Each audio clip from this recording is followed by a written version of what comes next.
Tip it, I'm going to doff my cap to him. Congratulations, big-time play. Knocking it free and creating something good for your team.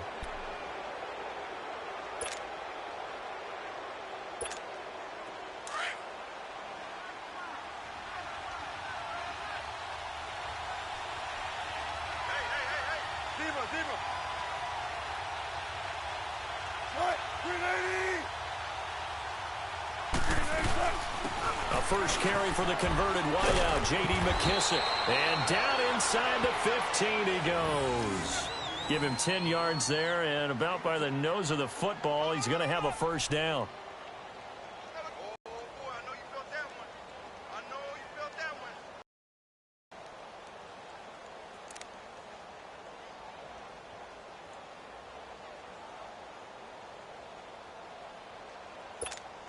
Took till the second half, but finally a red zone opportunity here. They have a 1st and 10 at the 13-yard line. They keep it on the ground. This time it's spinning. And he fumbled it. It's on the ground. And the Jags grab it. And a big turnover there as his guys will get the football back. And at this stage in the game, sure, you wanted the touchdown. You're already in the red zone, but boy, you squandered a chance to at least get the field goal there, so no points out of this, and we stay tied. Very disappointed team. No one more disappointed than the kicker who thought he had a chance to be the hero of the day. All they had to do was trot him out on the field. They didn't even give him an opportunity. Bortles leads the Jags up 1st and 10 at their own 11. Now a play fake here on 1st down. They'll roll him out right. That one good for a gain of 13 for Jacksonville and a 1st down. Partner, as a quarterback, sometimes you just got to know when the clock has gone off in your head, it's time to go. Tuck it and get all you can.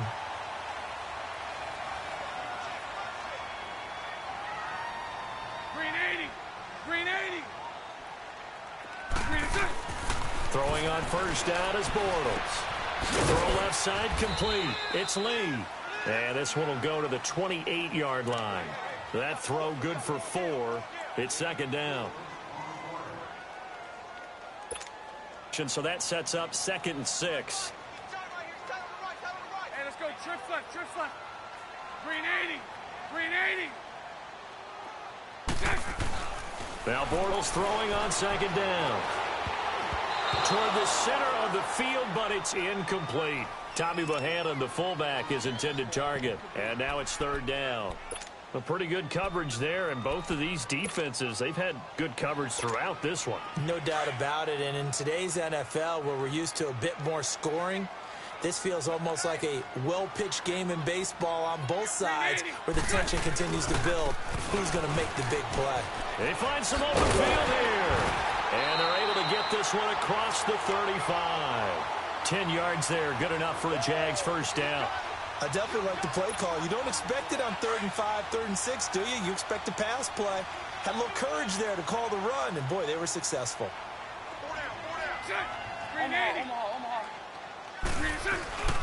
They keep it with Fournette on 1st down. And hard running's going to get him over the 40 to the 42. Barkevious Mingo in that time on the tackle.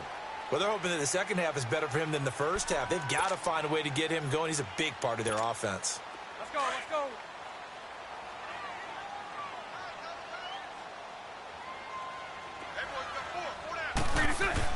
Bortles to throw on 2nd down. And that's off the mark, incomplete. We've seen good cover skills on display throughout this game, really from both teams. And there's another nice example there of them making it difficult to complete a pass.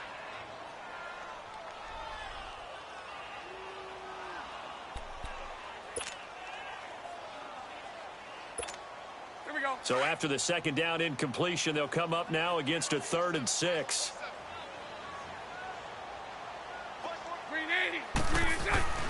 Throwing his Bortles on 3rd down. Under a heavy rush, and down he goes. Frank Clark coming in to drop him for a loss of 8, and it'll be 4th down. Back now in Jacksonville as we're about ready to rock and roll for the 4th and final quarter. And the Jaguars send out their punter. On for his 2nd punt. He'd take a repeat of his first.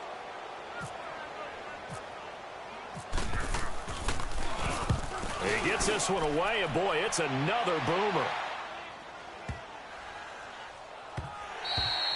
And that hits at the 6 and carries into the end zone for a touchback. The Seahawks offense now, they get ready to come back onto the field. And they'll be looking to atone for last time's mistake of fumbling inside the red zone. Certainly they don't want to do that again. And so much emphasis placed on red zone offense. I mean, you have periods devoted in practice just for that because everyone knows how vital it is to put points on the board when you've entered that part of the field. And to come away with nothing, that's difficult for a team to handle. And difficult, and now we'll see if they can make it less difficult on themselves on this drive.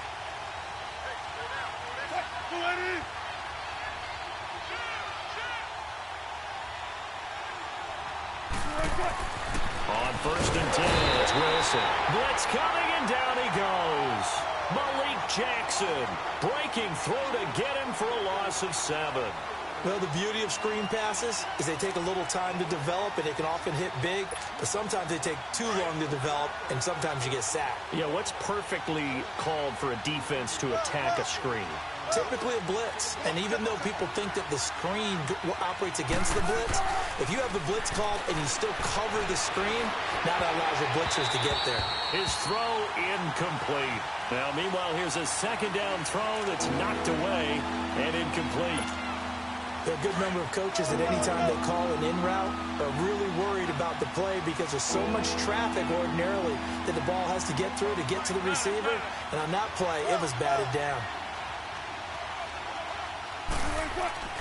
3rd and long, it's Wilson. And got his man complete. And they're going to get this one all the way out across the 45. Give them 35 yards there on the 3rd down conversion.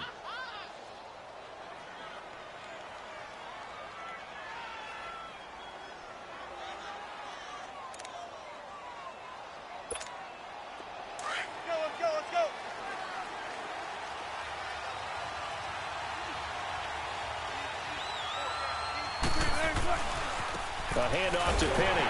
And he got blown up. Losing yardage on the play back at the 44. A loss of a full 3 yards, and now it's 2nd down.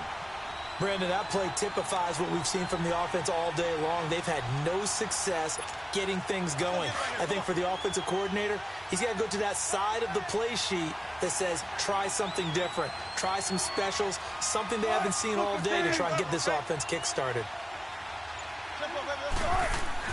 Now Wilson on 2nd down.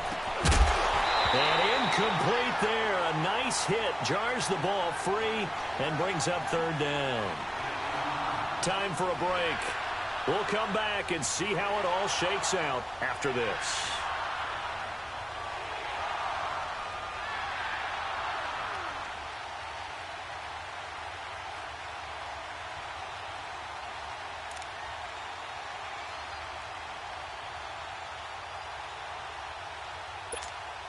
The Seahawks on 3rd down. A perfect 4 for 4 thus far. This is going to be 3rd and 13.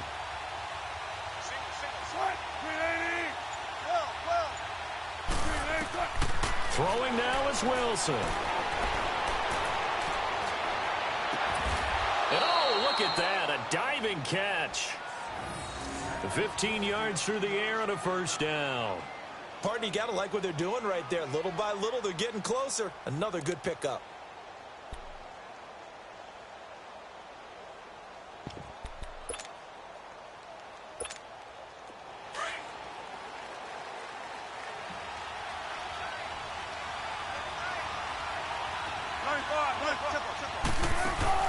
Here's Wilson. And the tight end Dixon left side. And he'll go down here at the 35-yard line. A gain of 6 there on 1st. They're making steady progress, but I see your face. You're worried about that clock. I'm worried about the clock, and at some point, you have to have a splash play in there as well. 6 yards was the pickup on the last completion, so here's 2nd and 4.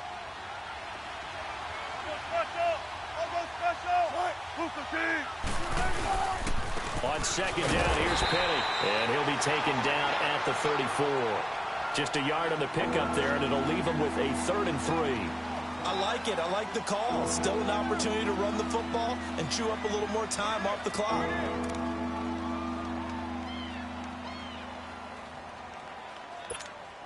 The Seahawks on third down. No problems to this point. A perfect 5 for 5. This time it's 3rd and 3.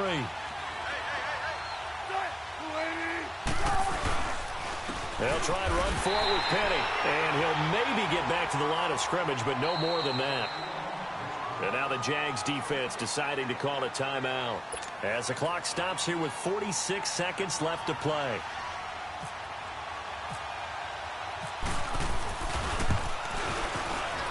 He's got the distance, but it's no good. Wide to the right, and still nothing on the scoreboard. It remains a scoreless tie. It looked good when it left his foot, but he kind of sliced it a little bit, and he winds up missing it wide right.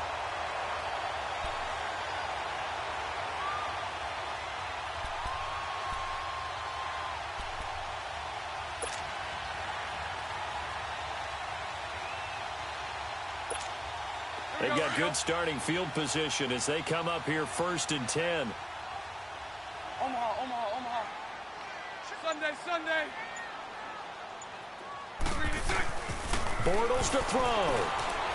Buying time to his left. And he can't get a throw away. He's taken down. Now before this second down play, we'll get whistles and a timeout, as the clock will stop with 34 seconds to go in the game.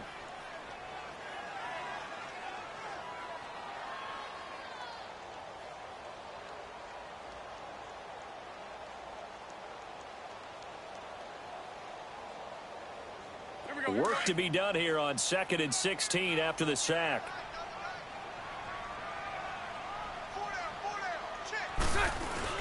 Now Bortles.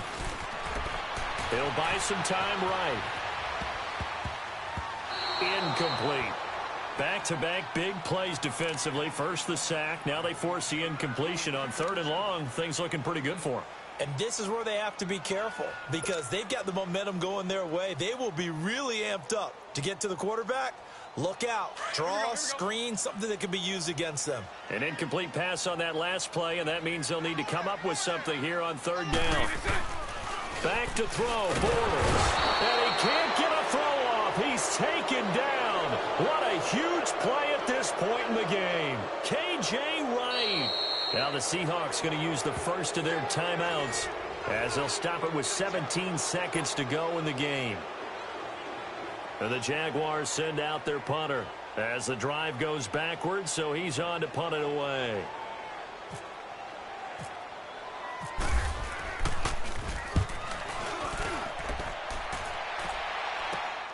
Returnable for Lockett. 45 yards, that's what the punt goes for. 5 on the return. And control of the football switching hands here with very little time remaining in this contest. And the Seahawks get ready to trot out on the field. They have a little bit of time here to get into field goal range. Not much. In a tie game, you don't want to do anything crazy, right? I agree with you on that one. Risk reward, okay? If you go for it, what is the absolute reward on this? But the risk is probably greater. Run the clock out, get to overtime, and try and win it there. All right, and this is going to be intercepted. A.J. Boye with a pick. And a big turnover there as his guys will get the football back. It's a little teaching moment here. Overtime rules. Remind us how this goes, partner. Okay, so in the past, we had sudden death. First team to score wins, but no longer. Now, if the team receives the ball, scores a touchdown, they win the game. If they kick a field goal, though, or don't score, the other team gets a possession. And after both teams get a possession, then we're into sudden death. First team to score wins the game. Tyler Lockett now with a return. And he'll take it past the 25 and up to the 28-yard line.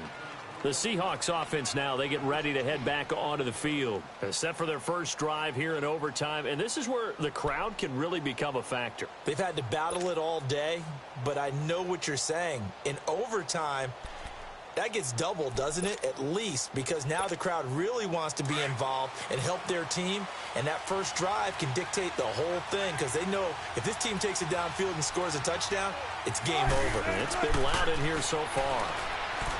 Trying to shake off the interception from the last drive. He'll look to throw. Oh, and it's intercepted. Picked off at the 33. And his guys will take over at the 30-yard line. A costly mistake here in OT. And you know what they say, when you throw an interception like that in overtime, you don't usually get a chance to throw a second one. I mean, I'm not sure the analytics on it. Let's ask Marvin, our statistician, to ring that down for us. That's typically how coaches and teams feel about it. You throw one, you likely cost yourself the game. Omaha. Sunday. First throw of overtime for Bortles. Flushed out right.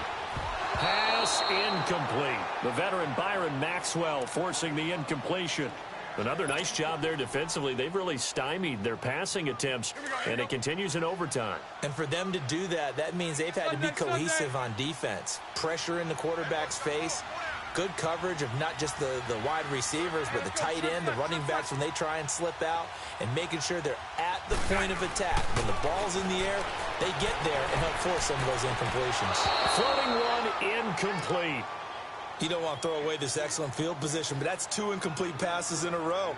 Definitely need something big here on 3rd and 10. Conversely, defense has done a good job on 1st and 2nd down. The coverage has been draped. The Jaguars on 3rd down. They've only converted once in 4 tries. This is 3rd and 10. Spread right, snap. Bortles on the give to Fournette. And inside the 20 before he's brought down. That one good for a gain of 13 for Jacksonville and a 1st down. Yeah, they really needed to get something going, didn't they? They had punted on the last 2 possessions. The running game starting to come to the front for them, providing a nice pickup there to keep this drive going. Here we go, let's go.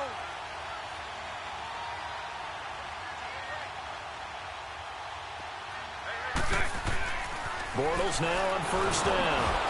Oh, the ball comes out on the hit, but they'll say it's incomplete. Pressure, and that's certainly going to be a key to this game going forward. And that time, they were able to get in there and influence the throw. And remember, quarterbacks got to get rid of it. They don't have the Tucker rule that they can fall back on anymore.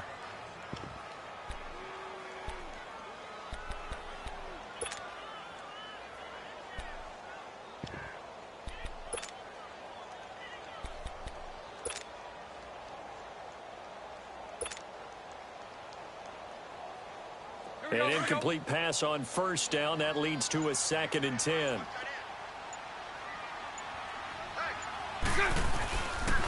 Bortles going to run the draw with Fournette. And he's able to get this inside the 10 now to the 9. A nice job to get 8 there after the incompletion, and now they'll look at a 3rd and 2 coming up. And now the Seahawks are going to call another timeout. They'll be left with just 1 remaining here at OT.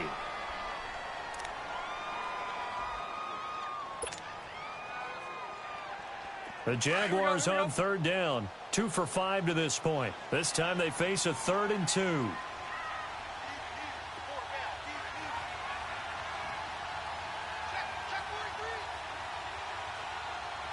Omaha. Spread left. Fournette, now it's Bortles to throw. And this is going to be incomplete. The linebacker, Bobby Wagner, able to get back in coverage and knock it free. Quarterbacking 101. Never force the ball into double coverage, especially not this close to the goal line. The windows are so tight, you just don't want to force it in there because it could be tipped up and picked off. And he got it. The kick is good in overtime. He's able to split the uprights. Well, we thought this game would be a good one. It did not disappoint into overtime, and it took the field goal to win it. And we always pay lip service to how important it is to play defense. And usually we focus on the big offensive pyrotechnics, right? But in this case, they got the ball back on defense, gave themselves a chance, and they capitalized on it with a victory. And I don't care what distance that field goal is from in overtime. The knees are always knocking, but he pushed it through. Not only that, think about your snapper, your holder. A lot of nerves for them, too, because they have to do their job in order to give him one last chance to put a foot to it. And for Charles Davis and our entire crew, I'm Brandon Gaudin. You've been watching the NFL on EA Sports.